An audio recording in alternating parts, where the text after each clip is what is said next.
A continuación, la corrupción.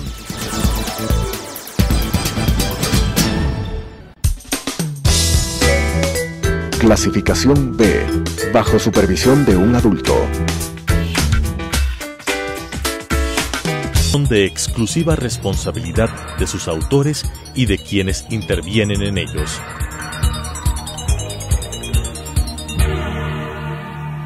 Telesucesos, Canal 29, UHF presenta La Corrupción. La corrupción es una asociación para delinquir entre corruptor y corruptos. ¿Podemos seguir siendo complacientes frente a este flagelo? Con la conducción de Freddy Bravo. La corrupción. ¿Qué tal, amigos? Qué gusto estar con ustedes. La revocatoria del mandato. Bueno, parece que este es un tema que lo vamos escuchando en forma reiterada. No es una institución muy nueva que digamos, pero el correísmo produjo una serie de blindajes pensando en ellos. Primero, para revocar el mandato del primer mandatario, se requiere el 30% de los integrantes del padrón electoral. 30% de 17 millones. Son 17 millones los votantes. No sé exactamente cuántos son, pero dicen ellos mismos que son alrededor de ese número. Es decir, estaríamos llegando casi a los 2 millones de firmas. Pero ese no es el punto. Es solo por citar una cifra. ¿Qué es la revocatoria del mandato? No dice de los mandatos, dice del mandato. ¿A quién pretenden, de lo que se escucha, a algunos aparecidos, ¿no? ¿Qué es lo que pretende? Revocar el mandato al presidente y al vicepresidente de la República. Que conste que lo estoy haciendo antes de que presenten, o si ya lo presentaron. Dice que es a los dos la pretensión. A ver, uno solo gobierna. El vicepresidente tiene funciones que son encargadas por el presidente de la República. Yo quiero que usted sea embajador en Washington. Perfecto. Se va de embajador a Washington. Yo quiero encargarle a usted el tema de obras públicas. Bueno, coordinará con la Secretaría, con esa Secretaría de Estado y su ministro, por supuesto. Y así. Pero ¿cómo es esto, pues, de que le van a revocar el mandato al binomio? El binomio no gobierna.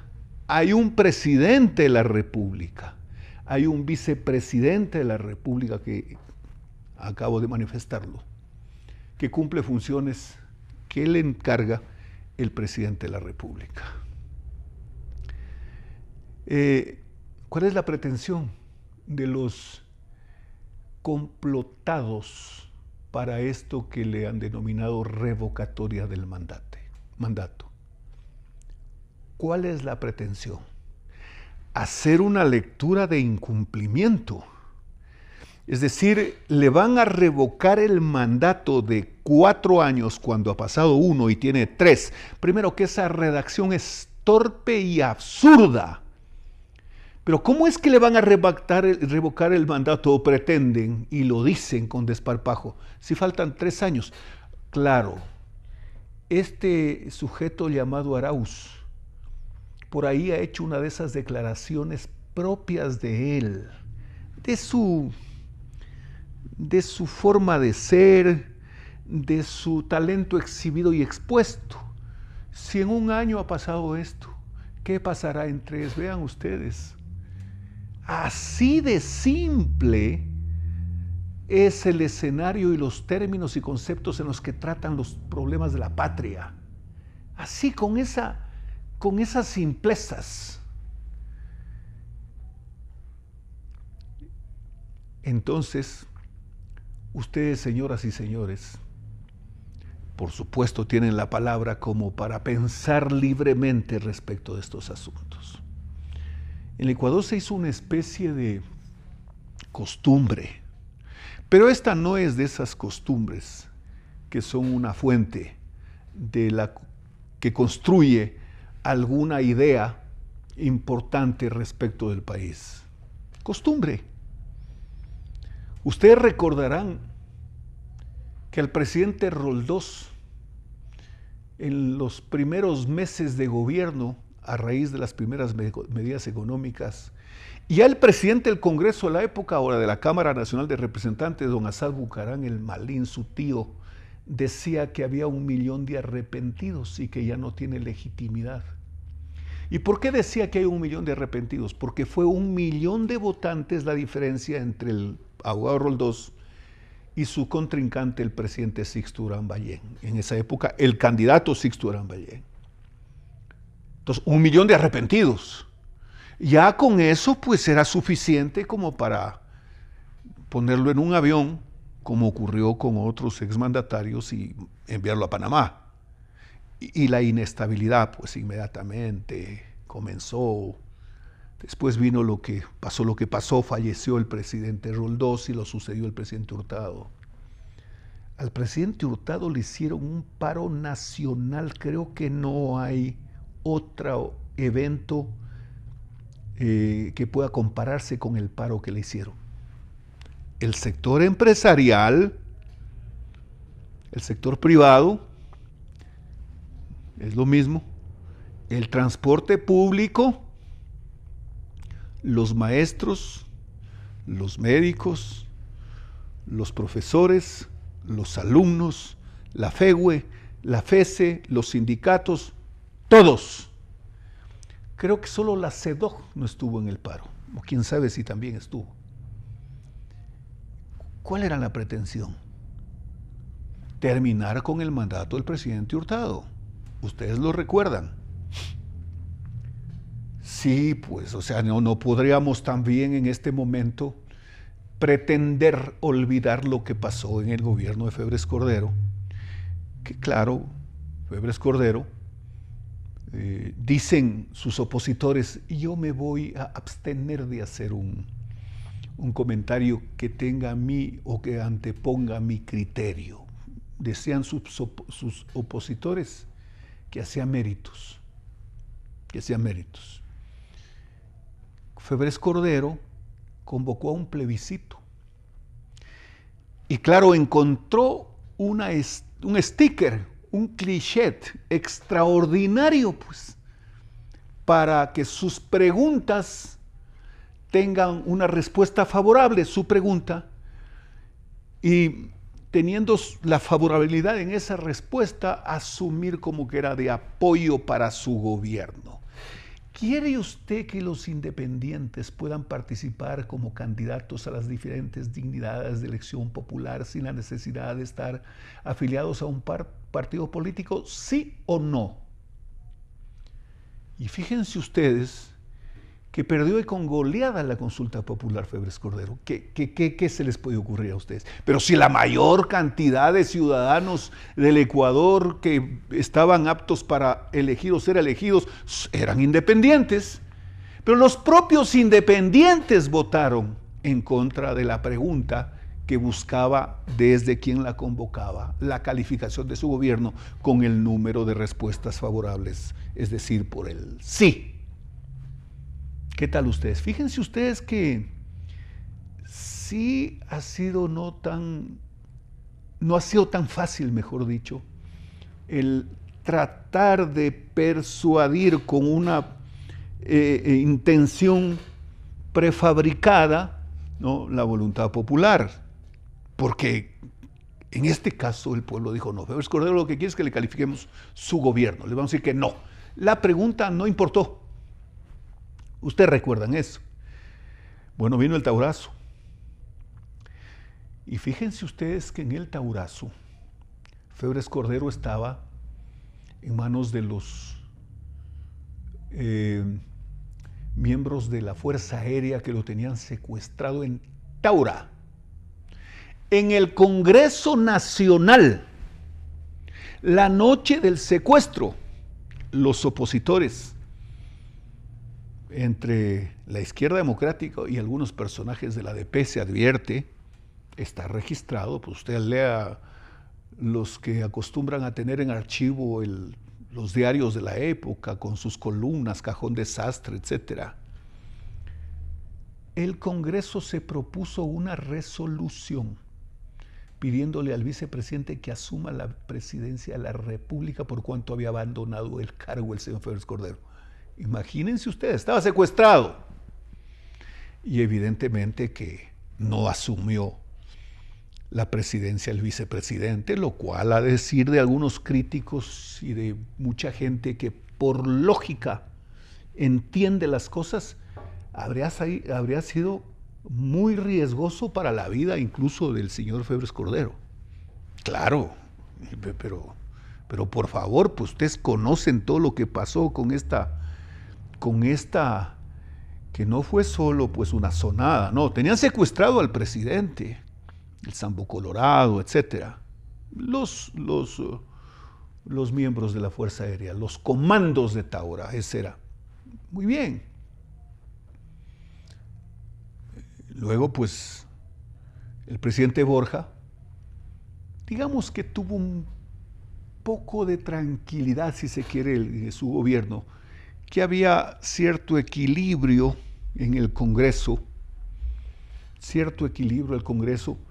los primeros días, pues su gobierno tuvo 30 diputados o 33 diputados, hacía la mayoría con la ADP y el FADI, medio holgado, era el número que favorecía al gobierno. Pero ya en la mitad de periodo, ustedes recuerdan cuando el diputado entonces, el señor Arrobadito, hizo una declaración en su radio de que un hermano del presidente estaba traficando con armas. ¿Sí recuerdan? La reacción del presidente obligó a que rectifique el individuo, diputado. Pero claro, las elecciones intermedias las perdió y de largo el presidente Borja. Y se armó una mayoría que pretendía liderar el Partido Social Cristianos, encabezado por el diputado entonces Jaime Nebot Sadi. Y ahí pues vino el primer desorden que tuvo que ver con el destituir a un presidente del Congreso. Digo desorden, ¿por qué?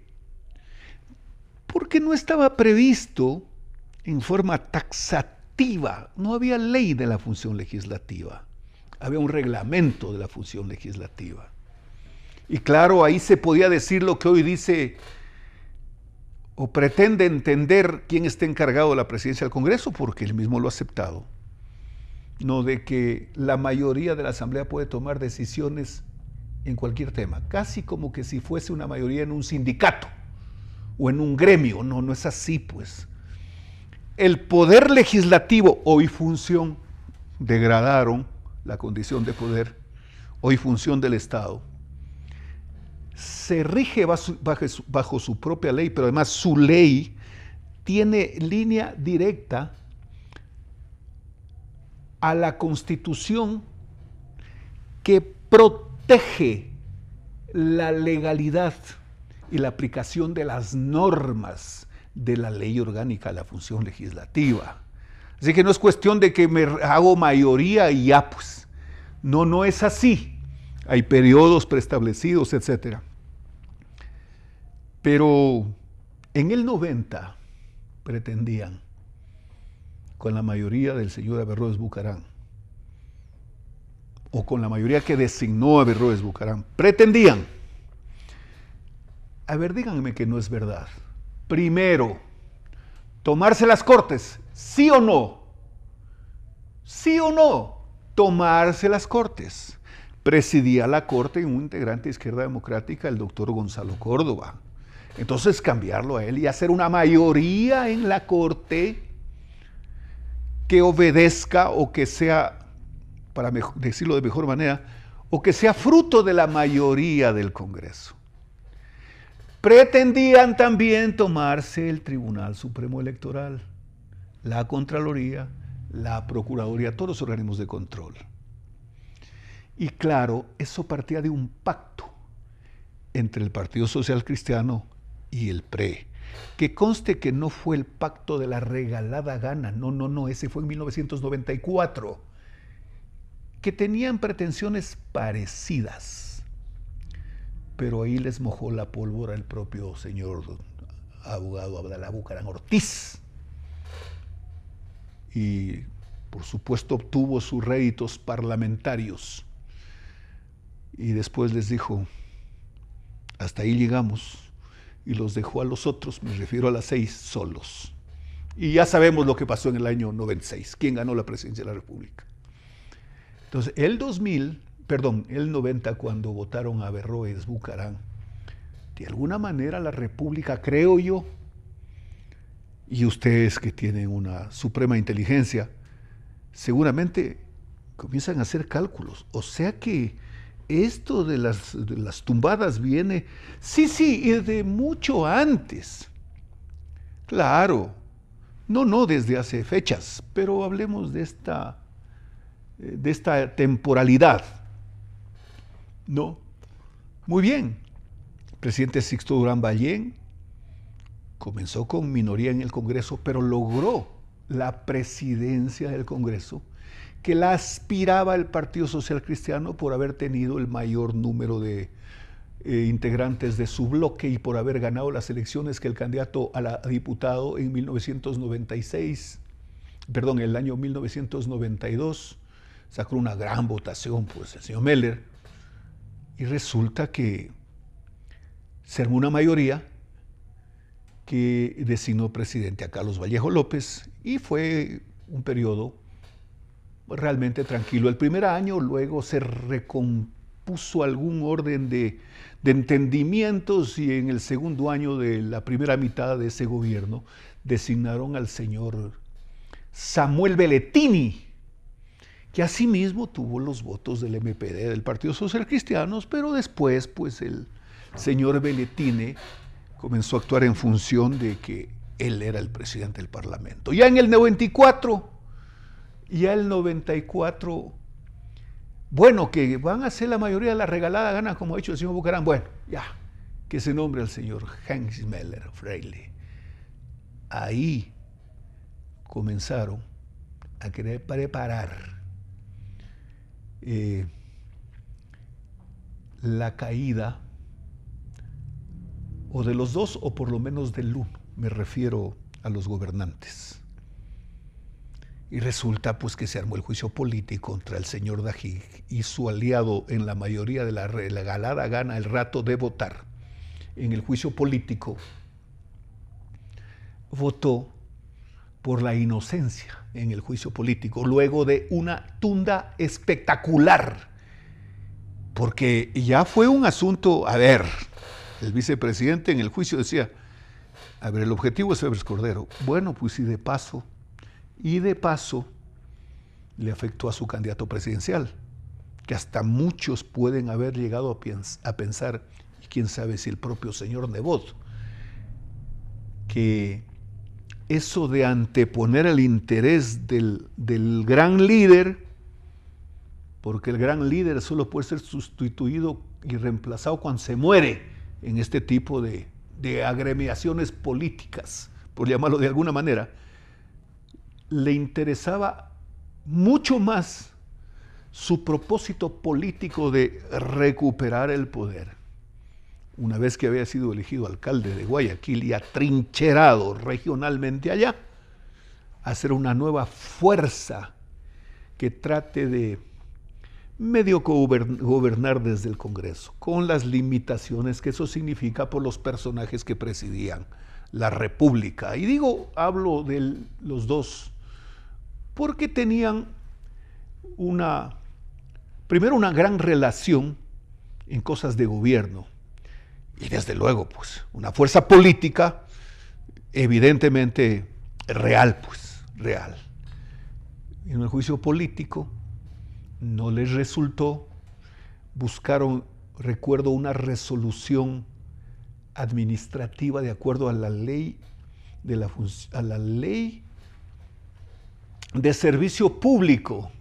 El entonces diputado del APRE, el señor Gustavo Larrea presentó una moción en una sesión en 1994, finalizando el año, o a los primeros meses del 95, una moción en el Congreso en el sentido de que pedía la remoción del vicepresidente de la República de acuerdo a la ley de servicio público, a la ley de servicio público. Y ocurre que la ley que rige para el mandatario, o mejor dicho, la norma, y que establecía causales, parámetros, condiciones y procesos, no era otra cosa que la Constitución, pues así que ese fue un tropezón de esos de goleada. Y no pasó, pues. No, pero no se quedaron ahí. Continuaron con el proceso luego de juicio político. Y resulta que fue absuelto el vicepresidente de la República por el Congreso Nacional. ¿Pero qué se manejaba ahí?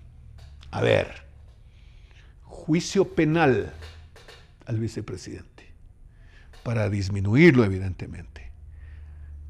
El señor Macías Hurtado fue lo último que hizo porque el Congreso lo destituyó a él y a 2 ministros de la Corte Suprema, el señor Fantoni y el señor Bermúdez. Bermúdez Arturo, si no cometo un error, de la provincia de Manabí. El sucesor, Solórzano, continuó el juicio. Dictó orden de prisión contra el vicepresidente. ¿Qué se proponían? Hacer extensivo el sumario contra el presidente Sixto Durán Ballén. Ver la forma, decían, en que el presidente del Congreso, el señor doctor Fabián Alarcón, dé un paso al costado para que Solórzano se haga cargo del poder. Pero imagínense ustedes cómo han manejado el Ecuador y vea usted que en el golpe de enero del 2000, el señor Solórzano terminó siendo triunviro con el general jefe del Comando Conjunto Mendoza y el señor Vargas, Antonio Vargas, presidente de la CONAI, triunviros de horas. Eso no fue ni debut ni despedida. Pero ¿quiénes son los personajes? Particularmente uno, el expresidente de la Corte Suprema de Justicia que dictó prisión preventiva contra el vicepresidente Ajic. ¿Qué es eso? ¿Qué es eso? Son procesos de desestabilización continuos, desestabilizadores, estos contumaces. Eso en el Ecuador lo ha aceptado, la ciudadanía lo ha aceptado con mucha irresponsabilidad. Y claro, pues, el año 96, el señor Bucaram ganó las elecciones. No tuvieron otra cosa que promover un golpe de Estado, pues claro, declarándolo loco. Y ya luego vino el señor Maguad, y el señor Maguad estaba ahí, decían que abandonado del cargo. Y después vino el señor Lucio Gutiérrez, y los forajidos dijeron que los forajidos lo mandan a la casa.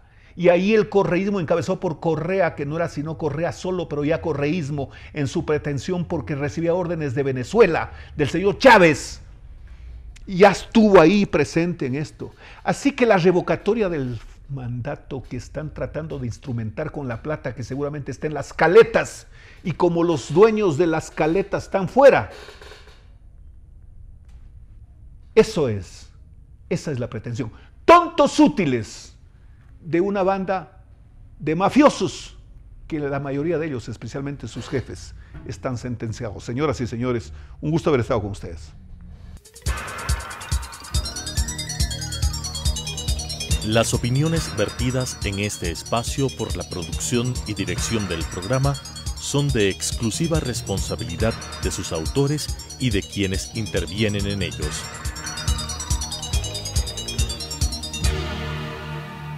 Telesucesos Canal 29 UHF presentó La Corrupción.